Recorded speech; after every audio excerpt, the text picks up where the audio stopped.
ચાલો બેટા, ધોરણ 12 ચેપ્ટર નંબર 11 નવું ચેપ્ટર ચાલુ કર્યું. 8મું પતી ગયું. આપણે 11મું ચેપ્ટર, એમાં પહેલો લેક્ચર છે. પાઠનું નામ શું છે ધ્યાન રાખજો. પાઠનું નામ છે વિકિરણ અને દ્રવ્યનો દ્વૈત પ્રકૃતિ, ગુજરાતીમાં દ્વૈત સ્વભાવ. આનો તો વ્યવસ્થિત જવાબ અત્યાર સુધી કોઈ વૈજ્ઞાનિકો આપી નથી શક્યા. અમુક વાર વિકિરણ એ કણ સ્વરૂપે ભાગ ભજવે તો અમુક વાર કણ એ વિકિરણ સ્વરૂપે ભાગ ભજવે. ધ બ્રોગલી હાઇપોથિસિસ આવતી. હાઇપોથિસિસ બહુ જટિલ વસ્તુ છે. ઘડીકમાં દ્રવ્ય કણ સ્વરૂપે, કણ એ દ્રવ્ય સ્વરૂપે, દ્રવ્ય કણ સ્વરૂપે, કણ એ દ્રવ્ય સ્વરૂપે વર્તે. શું, ક્યારે, કેમ વર્તે એની કઈ ખબર જ ન પડે. તો એના માટે આપણે આ પાઠ જોશું. છેલ્લે આ ટોપિકને એક વૈજ્ઞાનિક હતા, હું નામ ભૂલી ગયો, જૂની ચોપડીમાં માત્ર જાણકારીમાં લખેલું. એક વૈજ્ઞાનિક હતા, એક લેખક જે એમણે એમ કીધું કે તમારે આને જો સમજાવવું હોય ને, તાણે કોની સાથે સરખાવ્યું ખબર? આને જે સરખાવવું હોય તો એક મસ્ત વસ્તુ સાથે સરખાવ્યું. અને કોની સાથે સરખાવ્યું? એમણે એને સરખાવ્યું પેલા સાથે. પેલા એટલે પેલા એને સરખાવ્યું કે હાથીના ઈંડાનો રંગ કેવો. જો તમે એ પ્રશ્નનો જવાબ આપી શકો તો તમે આનો જવાબ આપી શકો. સર પાછું બોલો તો શું બોલ્યા? હા, હાથીના ઈંડાનો રંગ કેવો. જો આપણે એ પ્રશ્નનો જવાબ આપી શકીએ તો આપણે આનો જવાબ આપી શકીએ એવું છે. ટૂંકમાં હજી એનો સંપૂર્ણ અને ચોક્કસ જવાબ તો અત્યારે પણ વૈજ્ઞાનિકોને મળ્યો નથી. હા, પણ આપણે તેમ છતાં આ પાઠ ભણવાનો છે. આમાં દાખલા બહુ મસ્ત આવશે. કેટલીક અગત્યની વસ્તુમાં ચાલુ કરશું. પહેલા આપ્યું છે ધાતુનું કાર્ય વિધેય. ધાતુનું કાર્ય વિધેય, ટૂંકમાં એનું વર્ક ફંક્શન. ધાતુનું વર્ક ફંક્શન. ધાતુનું કયું ફંક્શન બેટા? Work function. મસ્ત અગત્યની થિયરી છે. હવે આ પાઠમાં કેવું છે, બધી થિયરી લખાણવાળી છે, બધી મેથેમેટિકલ સ્ટેપ ને એવું નહીં.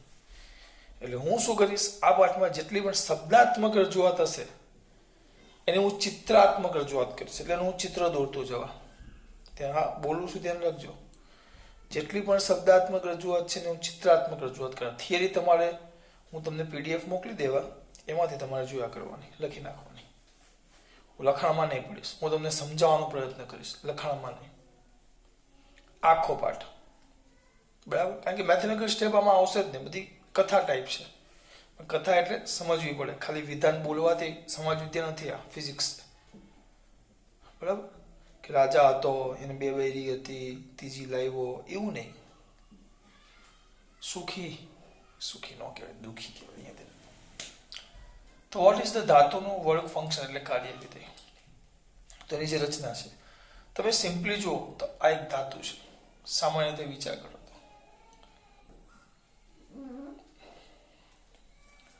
બરાબર, આ એક ધાતુ છે. કોઈ પણ તમે લઈ શકો, કોઈ પણ ધાતુ લઈ શકો. હવે હું તમને આવડે એવી એક ધાતુ લઈ લઉં, સોડિયમ. સક્રિય ધાતુ સર, સળગે એ બધું નહીં, ખાલી મારા માટે ખાલી એક ઉદાહરણ છે. આ સોડિયમ ધાતુનો ટુકડો છે, સોડિયમ. એને અથવા એક કામ કરો, લોખંડ લઈ લો. લોખંડ Fe +2 +3 બહુ બધું આવે. કેમેસ્ટ્રીમાં તમે ભણી ગયા. હું ખાલી +2 પર ધ્યાન આપીશ. Fe +2. Fe કરતા ચાલો મને સૌથી સારી જે વાહક ધાતુ છે એ લઈ લઈએ, કોપર. એની બાહ્યતમ કક્ષામાં Cu+, એની છેલ્લી કક્ષામાં 2 ઇલેક્ટ્રોન આવે. મોટું થશે તો સોડિયમ લઈ લો, કારણ કે એને પરમાણુ ક્રમાંક 11 આવે. સર કેમ તમે આવું કર્યું? કારણ કે મને 20 સુધી પાક્કું આવડે છે. કેમ ફિઝિક્સનો સર છું, કેમેસ્ટ્રીનો નથી. તો એનો પરમાણુ ક્રમાંક 11 થાય. ઇલેક્ટ્રોન રચના લેવું તો 2 8 1 એમ થાય. 2 8 1 દેશી, આપણું દેશી 10મા ધોરણની રીતે 11 2 8 1. સોડિયમની વાત કરું તેમાં એવું હોય કે આ સોડિયમનું ન્યુક્લિયસ તમે લઈ લો. જો તમે આ સોડિયમનું ન્યુક્લિયસ લઈ લો, તેની કક્ષામાં 1 2 અને આમ 3 કક્ષા આવે. તો આ કક્ષામાં 2 ઇલેક્ટ્રોન, આમાં 8 ઇલેક્ટ્રોન, બધા સમજી જવાનું. અને છેલ્લી કક્ષામાં 1 ઇલેક્ટ્રોન હોય. હા, અને અહીંયા 11 અંદર વચ્ચે આ બધા ઇલેક્ટ્રોન લખ્યા ને 11 પ્રોટોન હોય, 11 પ્રોટોન. એટલે અહીંયા પ્રબળ પ્રોટોન અને 11 ન્યુટ્રોન પણ હોય. સમસ્થાનિકો ને બધું આવે તો પાછું બદલાય, પણ આપણે એમાં નથી પડવાનું, આપણે સાદું 11 આવે. એટલે એનો મતલબ એમ થયો કે આ સોડિયમ ધાતુનો ટુકડો છે, બરાબર. એમાં વિચાર, તેમાં તો કરોડો, અબજો મોલ, 1023 બહુ જ મોલ છે. ઘણા બધા પરમાણુઓ છે, ઘણા બધા પરમાણુ, પણ આપણે ગણીને 2-3 દોરશું. તો એમાં થાય કેવું, આમ થઈ જવું, આ પ્લસ પ્રબળ પ્લસ હોય, પ્રબળ પ્લસ હોય, આમ પ્રબળ પ્લસ હોય,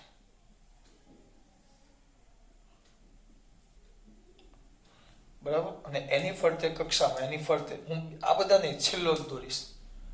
આમ ઇલેક્ટ્રોન ફરે છે બાહ્યતમ કક્ષામાં. એની જે બાહ્યતમ કક્ષા હોય, એની બાહ્યતમ કક્ષામાં ઇલેક્ટ્રોન ફરે.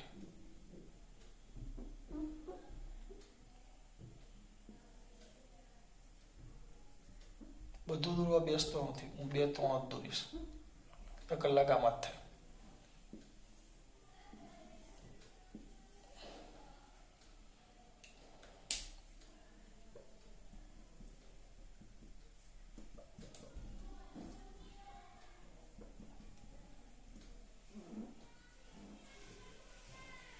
આ બાહ્યતમ કક્ષામાં અહીંયા ઇલેક્ટ્રોન છે. આ આપણો આ છેલ્લો, બધે જ ઇલેક્ટ્રોન હોય.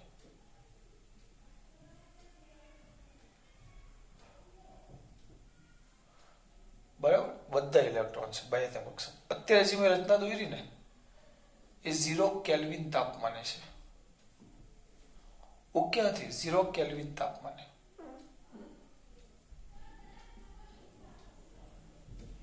એટલે બધા પોતાના સ્થાને સ્થિર હોય. હવે કેવું થાય, તાપમાન વધે. જોજો ધ્યાન આપજો. આ ધાતુ છે, ધાતુ ઉષ્મા વિદ્યુતના વાહક કેમ હોય? ઉષ્માના તો વાહક હોય, પણ વિદ્યુતના પણ વાહક હોય. તો વાય ધીસ ધાતુ ઇઝ વિદ્યુતના વાહક. તો આ ધાતુ વિદ્યુતના વાહક કેમ હોય? તો આપણું આ તાપમાન. હવે જોજો તાપમાન, તાપમાન એમ લખવાનું જોઈએ. ટી વધે, ટી વધે તો આપણે સૂત્ર ભણી ગયા 3/2 kBT. આ બધું અંદર લખેલું નથી, પણ આ સમજાવું છું, સંપૂર્ણ માહિતી આપું છું. આ પાઠમાં એવું જ છે, મારે સમજાવવાનું વધારે છે, મોઢે તમારે કરવાનું છે. 3/2 kBT. એટલે આ સૂત્ર અનુસાર આ તાપમાન વધે તો એની ગતિ ઉર્જા, ગતિ ઉર્જા વધે. આ ગતિ ઉર્જા આપણે 11મા ધોરણમાં ભણી ગયા 3/2 kBT અનુસાર. kB એ બોલ્ટ્ઝમેન અચળાંક છે. ગતિ ઉર્જા વધે, ગતિ ઉર્જા વધે તેનો દોલન વધે, દોલન વધે. અને આ દોલન જ્યારે યોગ્ય થાય ત્યારે આ જે ધાતુ છે ને પાછું દોરવું તો આવી કઈક રચના થાય. આ પૂછી નાખો. હું બધા નહીં દોરીશ બેટા, એક જ દોરીશ ખાલી.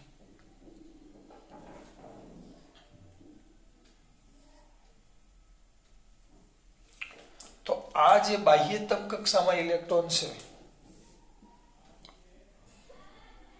આ જે બાહ્યતમ કક્ષામાં ઇલેક્ટ્રોન,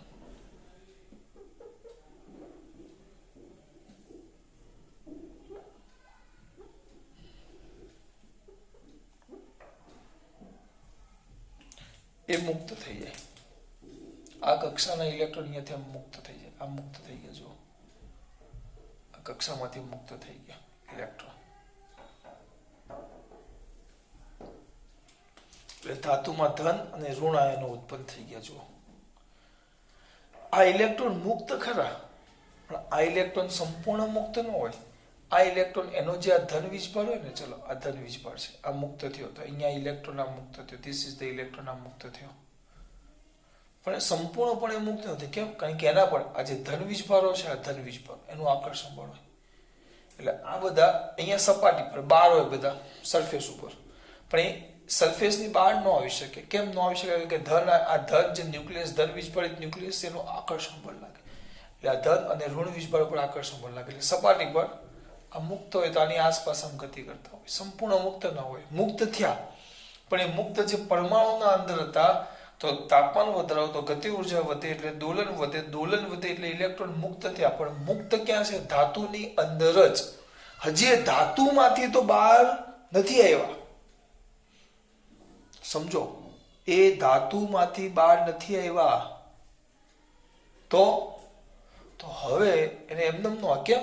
કારણ કે આ જે મુક્ત ઇલેક્ટ્રોન છે, આપણા મુક્ત ઇલેક્ટ્રોન, એ આ ધન વીજભાર, આ બંને વચ્ચે શું લાગે? આકર્ષણ બળ. આ બંને વચ્ચેના ધન અને ઋણ વચ્ચેના આકર્ષણ બળ લાગે, અને આકર્ષણ બળને કારણે એ બંધાયેલા છે. બંને વચ્ચે કંઈક આકર્ષણ બળ લાગે એના કારણે બંધાયેલા છે ધન ને ઋણ. એટલે આ ને બધા અંદરના બધા ધન ને અંદરના બધા ઋણ, એટલે ધન ને ઋણ આ તો મેં બે જ દોર્યા છે આપણા સમજૂતી માટે. તેના વચ્ચે આકર્ષણ બળ છે. એટલે મુક્ત થયા ઇલેક્ટ્રોન, મુક્ત થયા પરમાણુમાંથી, ધાતુની અંદર સતત ગતિ કરે, ધાતુની સપાટી પર આવે, પણ સપાટી પરથી બહાર ન જઈ શકે. કેમ? કારણ કે આ જે ધન ને ઋણ આયનો, કારણ કે આ ઋણ ઉત્પન્ન થયો તો સામે આ ધન પણ ઉત્પન્ન થયો. નહીં તો આમ પરમાણુ દ્રષ્ટિએ કેવો હતો? પરમાણુ વીજભારની દ્રષ્ટિએ કેવો હતો? તટસ્થ, જેટલા ધન એટલા ઋણ. એને કારણે આ પણ ધન થાય. તો આ ધન અને ઇલેક્ટ્રોન વચ્ચે શું લાગે? ધન અને ઋણ વચ્ચે આકર્ષણ. એને કારણે આ ધાતુની સપાટીમાંથી મુક્ત થતા નથી. દાખલા તરીકે એઝ્યુમ કરો કે અહીંયા એક ઇલેક્ટ્રોન આવી ગયો સપાટી પર. મારે એ સપાટીમાંથી એને મુક્ત કરવો હોય તો મારે અને આ સપાટીમાંથી અહીંયાથી બહાર લાવવો છે, ધાતુમાંથી બહાર લાવો. જો અહીંયા જે ઉર્જા મળી એને કારણે પરમાણુમાંથી ઇલેક્ટ્રોન મુક્ત થયા આ રીતે, પણ ધાતુની અંદર તો છે જ, કારણ કે અંદર જે ધન ને ઋણ વીજભાર ઉત્પન્ન થાય એ ઇલેક્ટ્રોનને પકડી રાખે. એટલે એ ઇલેક્ટ્રોન એ ધાતુની અંદર પરમાણુની વચ્ચેના અવકાશમાં શું કર્યા કરે? ગતિ કર્યા કરે. પણ હવે હું શું વિચારું કે એને મારે ધાતુની બહાર લાવવું છે, તો મારે આ ઇલેક્ટ્રોનને ધાતુની સપાટીમાંથી મુક્ત કરવા અથવા ધાતુમાંથી મુક્ત કરવો હોય. ક્યાંથી બેટા? ધાતુમાંથી મારે એને શું કરવું હોય બેટા? મુક્ત કરવો હોય. તો ધાતુમાંથી મુક્ત કરવો હોય તો મારે આને ધાતુમાંથી બહાર કાઢવો હોય તો મારે શું લગાવવું પડે? ધાતુમાંથી મુક્ત કરવું હોય. આને ધાતુની સપાટીમાંથી બહાર કાઢવું હોય તો મારે શું કરવું પડે? આ જેટલું આની વચ્ચે આકર્ષણ બળ લાગે, તો આકર્ષણ બળ કરતા વધુ બળ લગાડવું પડે. એટલે અત્યારે એની પાસે જે અત્યારે ઉર્જા હશે આકર્ષણ બળને કારણે, જે ગુરુત્વાકર્ષણ એના વચ્ચેના જે કુલંબીય બળને કારણે ઉર્જા હોય એના કરતા વધુ ઉર્જા આપવી પડે, તો એ આ ધાતુની સપાટીમાંથી મુક્ત થાય. એમને મુક્ત ન થાય. એના પર વધુ બળ, વધુ કાર્ય કરવું પડે, વધારે એને ઉર્જા આપવી પડે. તો એ ઉર્જા આપવું તો એ મુક્ત થાય, ધાતુની સપાટીમાંથી મુક્ત થાય. તો ધાતુની સપાટી પરથી ઇલેક્ટ્રોન અથવા ધાતુમાંથી ઇલેક્ટ્રોન મુક્ત કરવા માટે આપવી પડતી આ લઘુત્તમ ઉર્જા, ધાતુમાંથી બોલું છું, શબ્દ પર ધ્યાન આપજો, ધાતુમાંથી.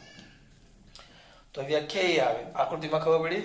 અંદર જે શબ્દાત્મક રજૂઆત હતી તેની મેં ચિત્રાત્મક રજૂઆત કરી. એટલે શું થયું? તમે કાર્યવિધિની તમને કોઈ વ્યાખ્યા પૂછે કે શું આવશે બેટા? આ ઇલેક્ટ્રોન છે, તો અહીંયા લખીએ આપણે ધાતુમાંથી. શેમાંથી બેટા? ધાતુમાંથી, પરમાણુમાંથી નહીં. કારણ કે પરમાણુમાંથી તો મુક્ત થઈ જાય, એને કારણે ઇલેક્ટ્રોન મુક્ત હોય. જે પરમાણુના વચ્ચેના અવકાશમાં સતત અસ્તવ્યસ્ત શું કરતા હોય? ગતિ કરતા હોય ધન વીજભારોની વચ્ચે, બરાબર. જેને કારણે એ વિદ્યુતના સુવાહક થાય અથવા ઉષ્માના પણ સુવાહક થાય. પણ ઇલેક્ટ્રોન મુક્ત નથી થઈ શકતા. કેમ? કારણ કે આ ધન અને ઋણ વચ્ચેના આકર્ષણ બળને કારણે જકડાયેલા છે. પણ મારે એને મુક્ત કરવા માટે ધાતુમાંથી, શેમાંથી બેટા? ધાતુમાંથી ઇલેક્ટ્રોનને મુક્ત કરવા માટે આપવી પડતી લઘુત્તમ, આગળ જે આ વર્ણન કર્યું ને એના વાક્ય રચના જ છે, એવું નહીં કે આપણે અહીંયાથી લખવાનું. આજે હું બોલ્યો આગળ બધું ધન ને ઋણ વાળું, એ બધી એની વાક્ય રચના જ છે. પણ થોડુંક વ્યવસ્થિત કરવી પડતી, આપવી પડતી લઘુત્તમ ઉર્જાને તે ધાતુનું વર્ક ફંક્શન કહેવાય. વર્ક ફંક્શન શબ્દ વાપરીશ, એ લોકો કાર્ય વિધેય શબ્દ વાપરશે. ધાતુનું કયું ફંક્શન કહેવાશે? Work function. એ વર્ક ફંક્શનને સંકેતમાં 5 વડે દર્શાવાય સંકેતમાં. અને એ આધાર, આ વર્ક ફંક્શન કેવી રીતે દરેક ધાતુનું અલગ અલગ હોય તો કોના પર આધાર રાખે? એક આવે દ્રવ્યની જાત અથવા ધાતુની જાત.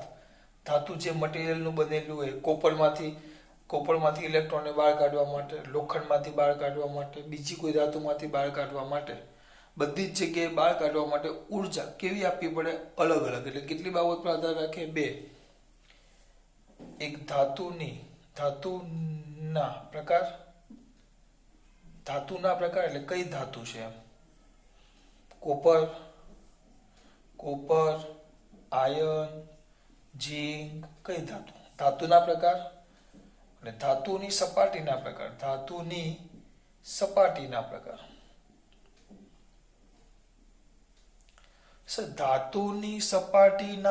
એટલે શું?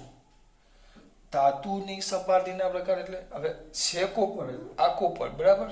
હવે આ ધાતુની સપાટી, ધાતુ તરીકે કોપર લઈ લ્યો, પણ એની સપાટી ખરબચડી હોય, લીસી હોય, એ રીતેના પ્રકાર ઉપર. એ કેવા પ્રકારની છે? પોલિશ કરેલી છે, પોલિશ વગરની છે, એના પર.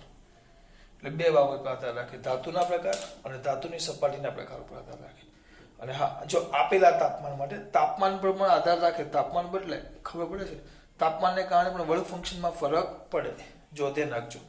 એટલે આપણે આ વસ્તુ તમે જે જોઈ કાર્ય વિધેય, એટલે આ એવું કાર્ય વિધેય. આગળનું પહેલા લખી નાખવાનું. કાર્ય વિધેય ધાતુમાંથી ઇલેક્ટ્રોન મુક્ત કરવા માટે આપવી પડતી લઘુત્તમ ઉર્જાને તે ધાતુનું શું કહેવાશે? Work function. વર્ક ફંક્શનને કયા વડે દર્શાવાય? 50. આધાર કેટલી બાબત પર આધાર રાખે? બે. ધાતુના પ્રકાર અને ધાતુની સપાટીના પ્રકાર. આ બે બાબત પર આધાર રાખે આપેલા તાપમાન માટે. ધાતુના પ્રકાર અને ધાતુની સપાટીના પ્રકાર. Work function 50. અને આ ઉર્જા છે, આપવી પડતી લઘુત્તમ ઉર્જા. એટલે વર્ક ફંક્શન એ ખરેખર ઉર્જા છે. યાદ રાખજો, વર્ક ફંક્શન એ ખરેખર ઉર્જા છે. એનો એકમ આવે તો એનો એકમ થાય EV, ઇલેક્ટ્રોન વોલ્ટ. એનો એકમ શું થશે? EV એટલે કે થાય ઇલેક્ટ્રોન વોલ્ટ. એનો એકમ છે EV એટલે કે ઇલેક્ટ્રોન વોલ્ટ એકમ. જે આપણે દળ માટે AMU, એટોમિક માસ યુનિટ વાપરીએ એમ. પછી નાના અંતરો હોય તો એના માટે આપણે માઇક્રો, ફેમ્ટો, નેનો, પીકો એમ. ઉર્જા માટે નાનો એકમ છે EV, જેને કહેવાય ઇલેક્ટ્રોન વોલ્ટ. કેટલીક વાર છોકરા પૂછે, સર આ EV એટલે શું? હવે આ સમજાવી દીધું. નાનો એક સવાલ જેવો છે, એના પછી આવશે. EV એટલે શું? તો EV ની વાત કરીએ, electron volt. Sir electron volt એટલે શું? આ મેં ચલાવેલું છે આગળ, તેમ છતાં પાછું. આ બે પ્લેટ છે, આ ધન પ્લેટ છે અને આ ઋણ પ્લેટ છે. અહીંયા હું ઇલેક્ટ્રોન મૂકું, અહીંયા ઇલેક્ટ્રોન મૂકું. આ બંને વચ્ચેનો વિદ્યુત સ્થિતિમાનનો તફાવત 1 વોલ્ટ છે. 1 વોલ્ટ. આ બે પ્લેટ વચ્ચેનો વિદ્યુત સ્થિતિમાનનો તફાવત 1 વોલ્ટ છે. કેટલા વોલ્ટ છે? 1 વોલ્ટ. તો ઇલેક્ટ્રોન, આ પ્લસ અને આ માઇનસ છે, બંને વચ્ચે વિદ્યુત સ્થિતિમાનનો તફાવત કેટલો છે? 1 વોલ્ટ. આ પ્લસ અને આ માઇનસ છે, બંને વચ્ચે વિદ્યુત સ્થિતિમાનનો તફાવત કેટલો છે? 1 વોલ્ટ. જો ધ્યાન રાખજો ખાસ. તો ઇલેક્ટ્રોન આ મૂકું તો આ ધન છે, તો આ બાજુ જાય 1 વોલ્ટના તફાવત હેઠળ. 1 વોલ્ટના તફાવત એટલે ઇલેક્ટ્રોન જ્યારે ગતિ કરે, જો આ રીતે માઇનસ થી પ્લસ તરફ જાય તેની ગતિ ઉર્જા વધે, કારણ કે આકર્ષણ બળ લાગે. પણ જો આ બાજુ માઇનસ હોય અને આ બાજુ પ્લસ હોય તો ઇલેક્ટ્રોન આ બાજુ જાય, માઇનસ તરફ જાય. માઇનસ એટલે ઇલેક્ટ્રોન ઋણ પ્લેટ તરફ જાય તો બંને વચ્ચે અપાકર્ષણ થાય, તેની ગતિ ઉર્જા ઘટે. આપણે એમ નથી લખવાનું, આપણે એમ લખવાનું કે 1 વોલ્ટના તફાવત હેઠળ ઇલેક્ટ્રોન પસાર થાય ત્યારે તેને ક્યાં તો વધે ક્યાં તો ઘટે, તો એ ઇલેક્ટ્રોનની ઉર્જામાં થતા ફેરફારને 1 EV કહેવાય. 1 EV. 1 વોલ્ટના તફાવત હેઠળથી જ્યારે ઇલેક્ટ્રોન પસાર થાય ત્યારે તેની ઉર્જામાં થતા ફેરફારને, જો આ રીતે પ્લેટ મૂકેલી હોય તો ઉર્જા વધે, પણ આ રીતે પ્લેટ મૂકેલી હોય તો ઉર્જા ઘટે. એટલે એના ટૂંકમાં ઉર્જામાં ફેરફાર થાય, તો ઉર્જામાં થતા ફેરફારને 1 EV કહેવાય. EV ની માહિતી આપું છું.